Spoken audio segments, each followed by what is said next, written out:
নমস্কাৰ গাইজ, মই হিৰ'। আজি আমি যাই আছোঁ মানে সকামৰ কাৰণে আমি কল আনিব যাই আছোঁ আনবা। আৰু বহুত ধুনীয়া এটা ভিউ, সেইফালৰ দিগি ননৈ নদী, ঠেলা উঠি উঠি যাই আছোঁ। পাছফালে চন্দন আছে। সেয়াই আৰু আমাৰ গাঁৱলীয়া জেগা অলপ দেখাই দিছোঁ, বহুত ধুনীয়া।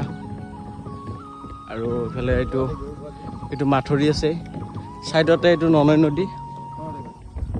আৰু আমি ধুনীয়াকৈ যাই আছোঁ আৰু চাই থাককচোন, দেখাই আছোঁ কিবা কিবি।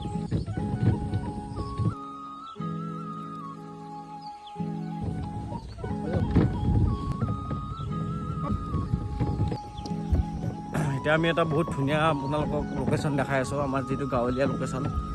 বহুত ধুনীয়া মানে আৰু কি ক'ম, ভাষা নাই। ইফালে কচু খেতি, ইফালে বিভিন্ন ধৰণৰ, এইখিনি আমি সমবায় বুলি কওঁ। গোটেই আমাৰ অঞ্চলৰ বা গোটেই মানুহখিনিয়ে জানে, বহুত ধুনীয়া এটা লোকেশ্যন। ইফালে খেতি, চাৰিওফালে খেতি। আৰু আমি তাতে যাই আছোঁ সৰু সৰু ৰাস্তা দি, ঠেলাত উঠি কেনে। পাছফালে চন্দন আছে আৰু আমি কল বাগানত যাই আছোঁ এতিয়া।